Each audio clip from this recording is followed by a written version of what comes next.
had a sleepless night with his new job just ahead. It was 4 a.m. when he awoke from the comfort of his bed.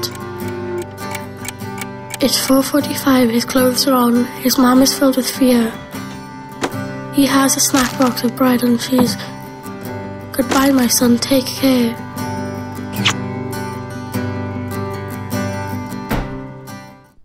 Frank Langmaid, 17. James Lower, 18. Thomas Priest, 16. Frank Pritchard, 18. Thomas Richards, 16. John Williams, 18. William Wood, 17. William Morgan, 15. James Priest, 14. 5 a.m. the streets are dark as he walks up to the mine. Sidney meets Harry along the way, men and boys all on time. Thomas Cook, 15. William Eldred, 14. George Ford, 17. Robert George, 14. Edward Griffiths, 18. Reginald Harrison, 18. David Hill, 16. Into the darkness they descend, with a wrenching drop and a cry.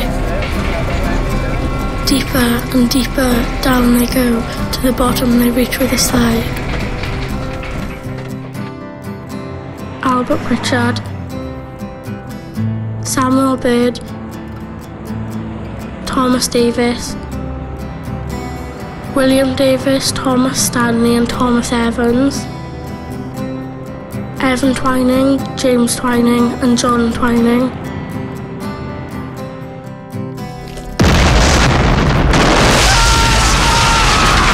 They heard two heavy thuds that day.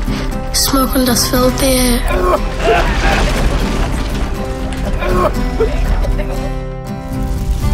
The firemen came to get them out. Behind them they saw the fires flare.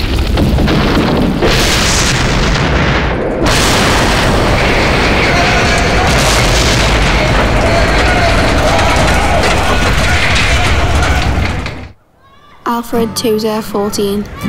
Evan Twining, 14. James Twining, 14. William Appel, 15. Lindor Williams, 14. Coming up out of the shadows, the cool air hitting his face. The long walk home on his own, the day he can never erase.